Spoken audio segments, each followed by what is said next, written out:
internationale. SeneInfo International. abonné leen ci suñu chaîne YouTube ngir jot saa su nekk ay xibaar yu wér te wóor aju ci réew mi ak ci bitim réew. SeneInfo.net. Internautes de SeneInfo.net et SeneInfo International, bonjour, bienvenue au résumé de l'actualité de ce lundi 27 juillet 2020. Nous démarrons par l'actualité nationale avec la triste nouvelle du rappel à Dieu de Babacar Touré, président directeur général du groupe Sud de Communication et ancien président du Conseil national de régulation de l'audiovisuel CNRA, décès survenu ce dimanche 26 juillet 2020 des suites d'une maladie. La rédaction de SeneInfo s'associe à cette douleur et présente ses condoléances à nos confrères du groupe Sud de Communication et à la famille éplorée. L'ONG Jamra dénonce avec vigueur les séries Réoulen et Infidèles qui, selon eux, font la promotion de l'homosexualité et l'apologie de l'adultère. Dans un communiqué rendu public, Mame Makhtar Gueye et compagnie mettent en garde les acteurs de ces dites séries et promettent de mener un combat contre la dépravation des mœurs. Venons-en à la situation de la Covid-19 au Sénégal. Notre pays a enregistré 3 nouveaux décès liés au coronavirus, ce qui porte à 194 le nombre de personnes qui ont succombé à la pandémie. Sur 1083 tests réalisés aujourd'hui, 83 sont revenus positifs. Il s'agit de 64 cas contacts suivis et de 19 cas issus de la transmission communautaire. 68 patients hospitalisés ont été contrôlés négatifs et déclarés guéris. 50 cas graves sont pris en charge en réanimation. À ce jour, 9764 cas ont été déclarés positifs au Sénégal, dont 6477 guéris, 194 décédés et 3092 sous traitement. L'actualité africaine est marquée par la nomination du ministre de l'Intérieur de la Tunisie, Hichem Meshishi, en tant que premier ministre par le président Kais Saied. Cette nomination fait suite à la démission le 15 juillet dernier de Elias Fakhfakh sur fond d'allégations de conflits d'intérêts et querelles politiques. Aucun des candidats proposés par les principaux blocs politiques du pays n'a été nommé pour former un gouvernement, rapportent nos confrères de BBC Afrique. Au lieu de cela, le président tunisien a choisi Kais Saied a opté pour l'homme qui était ministre de l'Intérieur depuis février. Le nouveau premier ministre Hichem Meshishi est âgé de 46 ans et est avocat de formation. Il a été brièvement le conseil du président de la Tunisie.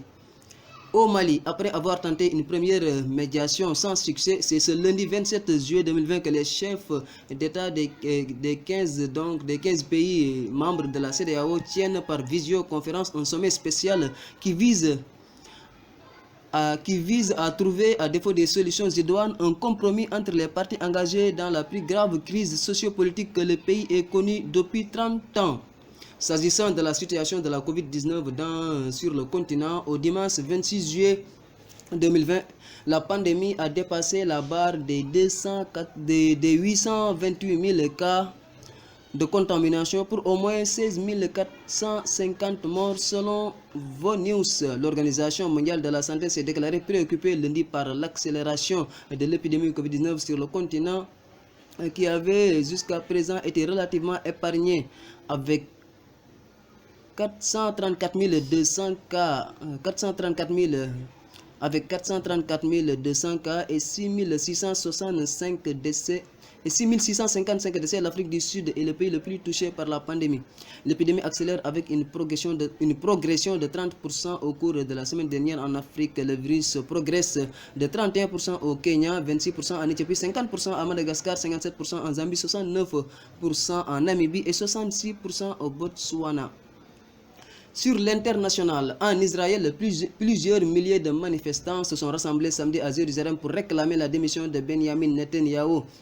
Et c'est directement devant la résidence du premier ministre israélien inculpé pour corruption que les protestataires sont venus adresser leur message. Benjamin Netanyahu a été inculpé pour corruption, fraude et abus de confiance dans 3 affaires, mais cela n'est pas le seul motif de colère. Corrompus, on en a assez de vous. Déconnectés de la réalité, on en a assez de vous. Où sont la morale, les voleurs, quel gâchis pouvait-on lire samedi sur les pancartes brandies par les manifestants?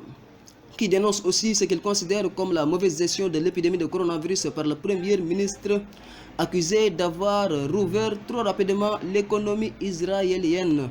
Dans le monde, 16 262 481 personnes ont contracté le nouveau coronavirus, dont 9 407 423 guérisons et 643 913 décès, avec 4 312 841 cas confirmés et 149 145 décès. Les États-Unis demeurent jusqu'ici la région la plus touchée par la pandémie. C'était tout pour aujourd'hui. Merci de votre...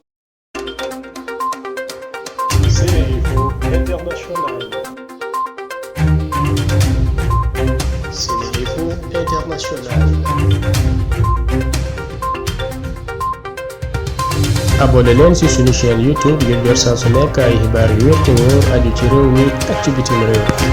SeneInfo